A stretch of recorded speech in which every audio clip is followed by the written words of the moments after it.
So hi, my name is Laura Reed. I'm a professor in the Biological Sciences Department here at the University of Alabama. And my research area focuses on the interaction between genetics and our environment or diet and how that influences our susceptibility to diseases like type 2 diabetes. And the types of things we're looking at is how diet interacts with things like our metabolites, our gene expression of genes, and other factors like that. So Joanna Hubickey, who's going to be speaking to you shortly, is one of the excellent undergraduate researchers that's been working in my lab. She's been working in my lab for 3 years now, and she is one of the most hardworking, creative, curious, and consistent people that I've had the honor to interact with. Her idea about making a personalized diet possible is going to be a really exciting one, and basically it centers on the idea that every one of us has a unique genotype, and our unique genotype can and should be matched to our diet in terms of determining our optimal health. So it is my pleasure to introduce to you today Joanna Hubickey.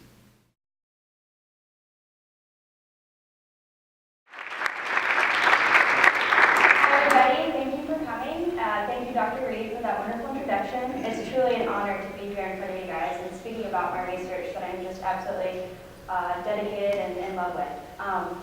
So, like I said, I'm Joanna. I'm a senior here at the University of Alabama, and I'm double majoring in Spanish and biology.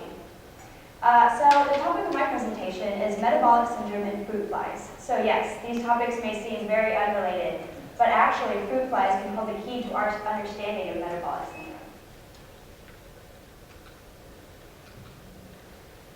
So I'm going to start off with a story about that annoying truth where we all have that friend who can eat whatever they want and not gain anything, when other people have to watch what they eat, count their calories, and exercise a tremendous amount, and they just stay the same size. It seems quite unfair, doesn't it? Well, today I'm going to talk about that strange phenomenon and explain why it happens. But before I get to explaining that, I'm going to talk a little bit about metabolic syndrome. So just by a raise of hands, how many in here have heard or know what metabolic syndrome is? Great, so it's just pretty much the read lab, and no one else. Okay, it's a syndrome that affects millions of Americans, approximately 34%, and yet obviously not a lot of people know what it is. Well, it's a combination of disorders, as you can see here, that include central obesity, high blood pressure, high triglycerides, low HDL cholesterol, which is the good cholesterol, insulin and insulin resistance. And when these disorders occur in combination, it puts a person at an increased risk for developing type 2 diabetes and cardiovascular disease.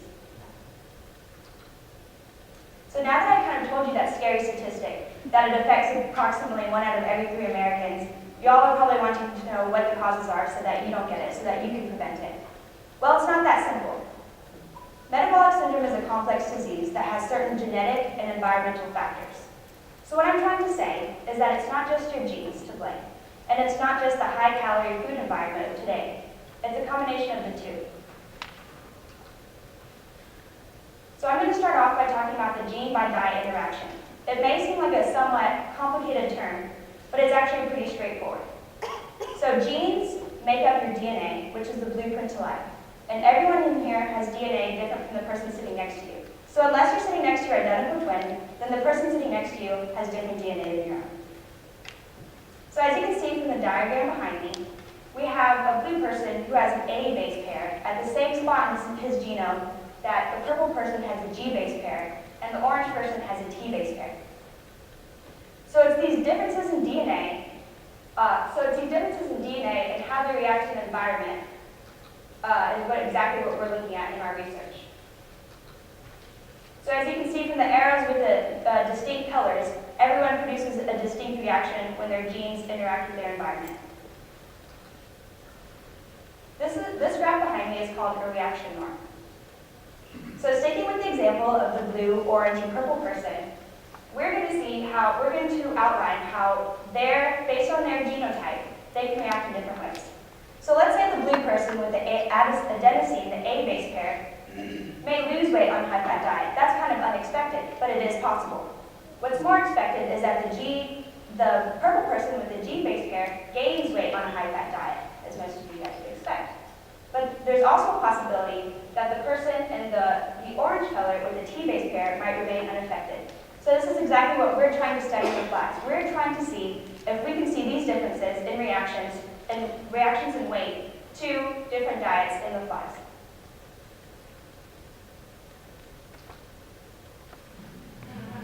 Yes, y'all are probably wondering, okay, how can you model this really complex thing using an insect? And especially such an insignificant insect like the fruit fly. I mean, it's tiny, and it's just annoying. It just hangs around on your dead old fruits. But actually, so Thomas Hunt Morgan in 1908 made the fruit flies popular in biological research. So what he did was he sat around the microscope for hours on end, and he was determined that he would find a mutation in a fly if he looked hard enough. And sure enough, after looking at numerous flies, he did find a mutant fly. He found a fly that was mutant in eye color. He found a fly that had white eyes as opposed to the natural red eye color. And so what he did was he took this white-eyed fly and he bred it with a red-eyed fly, and he traced the pattern of inheritance. So while Thomas Hunt Morgan advanced our knowledge of the dominant and co-dominant inheritance, we thank him for that. But now, 106 years later, we are doing way more cooler things than just Mendelian genetics that Thomas Hunt Morgan did in 1908. We are actually able to model complex disease in these simple model organisms. And yes, it is true. Fruit flies are closer than we think. They share 60% of our genetic code. So here are some pictures of complex diseases being modeled in the fruit fly. So as you can see from the picture on the top right, that is a social assay for the flies. So yes, flies are social organisms. And what researchers did is mutate an autism gene in the fly. And what they found was that the mutant fly in the autism gene, instead of hanging out in the group, actually hung out by himself. So he was more antisocial than the flies normally were. And moving on to the next picture, at the top left, you can see a fly that has diabetes. So the smaller fly, researchers destroyed their insulin-producing cells. They found that the flies are smaller and they have higher blood glucose, much as you see in humans, diabetic humans. They are smaller and they have higher blood glucose. But the last picture that you can see here, it's actually a fly heart. So yes, flies have hearts too. They don't look like human hearts. They're a little different. They're more elongated and tubular, as you can see from the picture. But if you look at the top panel, you see a fly heart at 1 week of age. And it's very nice and irregular, as you can see by the lines. The lines signify the heartbeats. But as the flies age to 5 weeks, which is near the end of their life, the lines start to become very irregular and arrhythmic, much as we see in cardiovascular patients with cardiovascular disease. So y'all are probably wondering, okay, great, so you can model all these other diseases in the fruit fly, but how can you model metabolic syndrome in the fruit fly? But first, let's talk about some logistics. So fruit flies are cost efficient. They hardly cost anything. They don't cost anything to buy, maybe just shipping, and they hardly eat anything. Unlike monkeys and rats, they're satisfied with yeast, agar, and cornmeal. And also they have a quick life cycle, which is great because they're able to reproduce a new generation in as quick as 8 days, which is good for large sample sizes, which is what we need for our research studies. And contrary to common belief, as you can see in the comment where he says, hey waiter, I ain't got all day, you know. They actually do. They have 30 days. So they have a rather long lifespan, which is great because you're able to study them for an extended period of time. But now let's get to the details of why they're good for metabolic studies. So they have a similar fat metabolism pathway. So they're able to store and mobilize and utilize fat in much of the same way that humans do. And they also share organ homology. So the flies have an organ called the fat body, which is analogous to the liver and the adipose tissues in humans.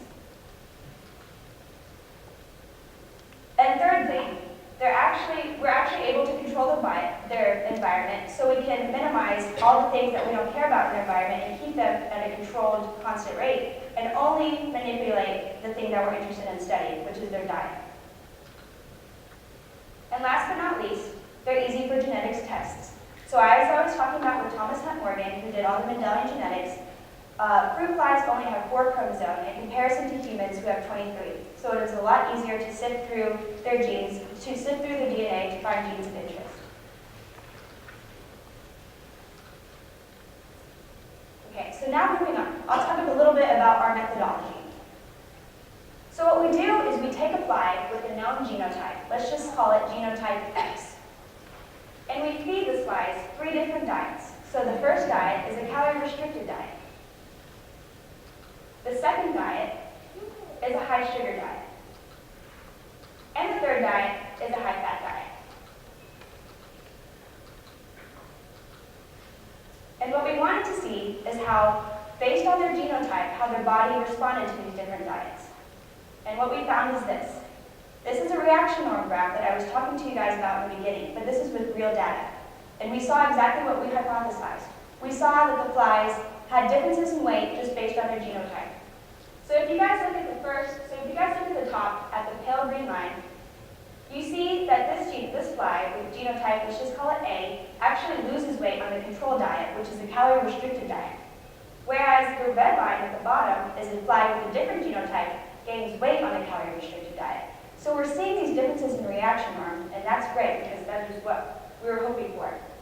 And then the line in the middle, which is the blue line, the dark blue line, it remains unaffected. So no matter what you feed this fly, this genotype that has such a great genotype that its weight is able to remain stable throughout the changes of diet.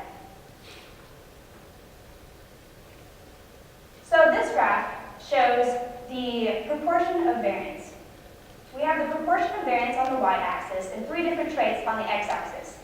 And the traits that we looked at were weight, triglycerides, and sugar. The 3 different colors, the blue corresponds to the genetics, the light blue corresponds to the diet, and the green corresponds to the gene by diet interaction. So really what you should take away from this graph is that diet alone contributes very small to the variance in traits.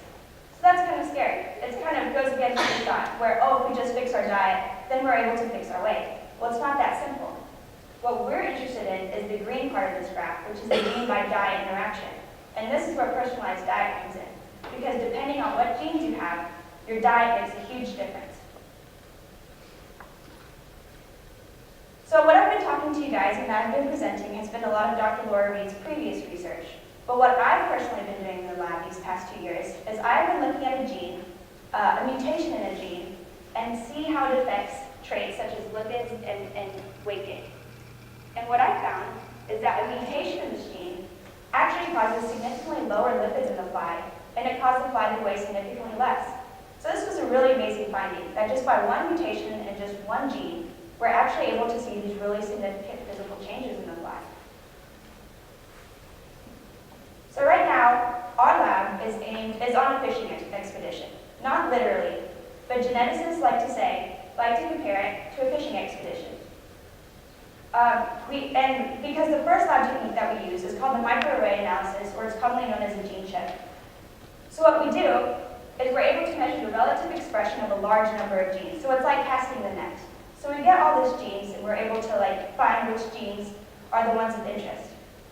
But it's really with the real-time polymerase chain reaction, which is just another laboratory technique, that we're actually able to reel one gene of interest, reel in one gene of interest.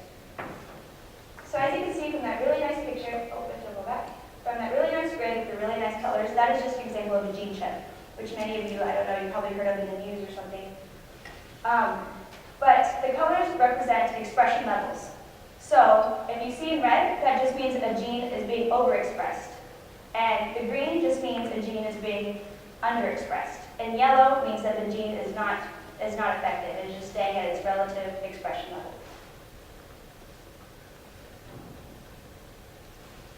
So, many of you guys probably recognize these diets. You've seen them on TV, you've heard these great success stories about, Atkins diet worked great on me, the South Beach diet was awesome, you should try it. So you're like, great, okay, I'll try it. And you do, and nothing happens. Well, I hope you now understand that it's not just the diet that is what makes differences in weight. It's your genes and how your genes interact with that diet. So, before I end this speech, I would like to say that I actually talked to a doctor the other day, and she said that she got her genes tested, and she got a diet specific to her genes. So there are companies out there that are doing these kinds of things, that are finding these personalized diets. But what our research is trying to do is find more genes that are responsible in this pathway, so that we're able to make an even more tailored diet to your genes. So let's return back to that story about our friend who can eat whatever they want and not gain any weight. Well, now I hope you guys know that it's not just the diet, it's their genes, and that's what makes us different from one another. So even though she may be able to enjoy that delicious pizza, and you eat that piece of pizza and you have to work your butt off for days at the gym, that's because you guys have different genes. I would like to thank Dr. Laura Reed for all her help and mentoring along the way, and for allowing me to do research in her lab these past 2 years. And I would like to thank my lab mates in the Reed Lab who came out tonight and support me. But I would also like to thank my funding sources, which have been NIH, HHMI, and the McWane Science Foundation. Thank you very much.